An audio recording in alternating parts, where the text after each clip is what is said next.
Hi అండి. Welcome to our channel. ఈరోజైతే 'మగువ ఓ మగువ' serial గురించి తెలుసుకుందామండి. ఇంకెందుకు ఆలస్యం వీడియోలోకి వెళ్ళిపోదాం. కళింగ మారు వేషంలో చెంచలమ్మ ఇంటికి వస్తాడు. తనకైతే చాముండి, భవతి ఇద్దరు కూడా హెల్ప్ చేస్తారు. సింధూరని ఎలాగైనా ప్లాన్ ప్రకారం ఎత్తుకెళ్లాలని తను ప్లాన్ ప్రకారం తన రౌడీలతో కలిసి వంటలు చేస్తూ ఉంటారు.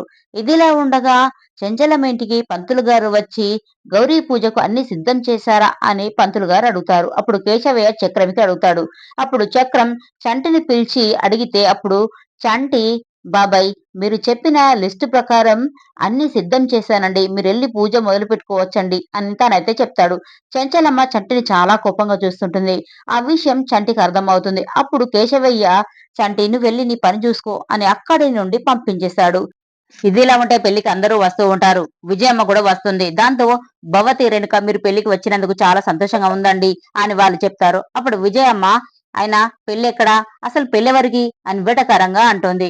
అప్పుడు భవతి అదేంటండి పెళ్ళింటికి వచ్చి పెళ్ళెక్కడని అంటున్నారేంటి అని అంటుంది. అప్పుడు విజయమ్మ బయట బోర్డు పచ్చ తోరణాలు డెకరేషన్స్ అన్ని బాగానే ఉన్నాయి కానీ ఆ పెళ్లికి అలా కనిపించడం లేదే అని అంటుంది. అప్పుడు భవతి మీరు ఒక్కరే వచ్చారేంటండి ఇంట్లో వాళ్ళు ఎవరు రాలేరా అని అంటుంది. అప్పుడు విజయమ్మ జరిగే పెళ్లి అయితే అందరూ వస్తారు కానీ జరగని పెళ్లి కాబట్టి ఎవరూ రాలేరు అని చెప్తుండగానే అప్పుడే అక్కడికి చెంచలమ్మ వచ్చి నేను రమ్మని పిలవలేదే అంటుంది చెంచలమ్మ. అప్పుడు విజయమ్మ నేను పిలవకపోయినా వస్తానని చెప్పాను. పైగా ఈ పెళ్లి జరగదని కూడా చెప్పాను. మర్చిపోయావా?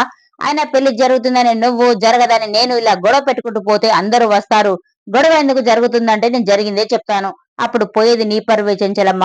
పెళ్లి ఆగిపోయిన తర్వాత నీ కళ్ళల్లో బాధ భయం ఆక్రోశం అన్ని చూడాలని కదా వచ్చాను.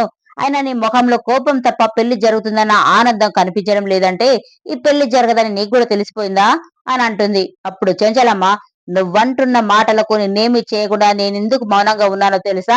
శుభకార్యం జరిగే చోట నీతో గొడవ పడడం నాకు ఇష్టం లేదు కాబట్టే నా ఇంటికొచ్చి నువ్విలా మాట్లాడుతున్నందుకు నిన్నిప్పుడే ఇక్కడి నుంచి బయటికి పంపడానికి నాకు అర నిమిషం కూడా పట్టదు. అయినా అలా ఎందుకు చేయలేదో నీకు తెలుసా? నువ్వు జరగదు అన్న పెళ్లి జరిపించడం కోసమే. అయినా నువ్వనుకున్న జరుగుతుందా లేక నేననుకున్న జరుగుతుందా నువ్వే చూడు. ఈ చెంచలమ్మ అంటే అందరికంటే బాగా నీకే తెలుసు అని దయాకర్ని భూషణ్ని పిలిచి ఈవిడని నేను పిలవకపోయినా మన ఇంట్లో జరిగే ఈ పెళ్లి చూడాలని ఎంతో ఉత్సాహంతో వచ్చారు. కాబట్టి ముందు వరుసలో కూర్చోబెట్టి ఈవిడకి ఘనంగా మర్యాదలు చేయండి అని వాళ్ళతో చెప్తుంది. అప్పుడు వాళ్ళైతే విజయమ్మ తీసుకుని వెళ్తారు. ఇదిలా ఉంటే సింధూర చాలా బాధపడుతూ ఉంటుంది. చంటి జ్ఞాపకాలు అన్ని కూడా ఆలోచిస్తూ ఏడుస్తూ ఉంటుంది. చంటి ఇంతకు ముందు ప్రేమించిన అమ్మాయి కోసం ఒక చీరను కొని సింధూరకి ఇస్తాడు. సింధూర ఆ చీరను కట్టుకొని ఎంతో బాధపడుతూ ఏడుస్తూ ఉంటే అప్పుడే అక్కడికి శ్రీవల్లి వస్తుంది. సింధూరను అలా చూడగానే తాను చాలా బాధపడుతూ చంటి దగ్గరికి వస్తుంది. చంటి బంతి పూలతో అలంకరణ చేస్తూ ఉంటాడు. అప్పుడు శ్రీవల్లి నువ్వు చాలా మంచివాడివి అనుకున్నాను కానీ ఇలా మోసగాడివని అనుకోలేదు. నువ్వు నాకిచ్చిన మాట గుర్తుందా? అలా మాట తప్పడం మోసం కదా చంటి అని అంటుంది. అప్పుడు చంటి చిన్నమ్మ గారు నేనేమి మోసం చేయలేదండి. మీరే తెలియకుండా మాట్లాడుతున్నారు అని అంటాడు చంటి. అప్పుడు శ్రీవల్లి నాకు అన్ని బాగా తెలుసు. నువ్వు మా అక్క మెడలో తాళి కట్టావని తెలుసు. నువ్వు కట్టిన తాళికి మా అక్క పూజలు చేస్తుందని కూడా తెలుసు అని అంటే అప్పుడు చంటి ఒక్కసారిగా షాక్ అయిపోతాడు. ఎందుకంటే ఈ విషయం వాళ్ళకి తప్ప ఇంకెవరికి తెలియదు కాబట్టి. అప్పుడు చంటి చిన్నమ్మ గారు మీరు ఇలా మాట్లాడడం ఎవరైనా చూస్తే బాగుండదండి.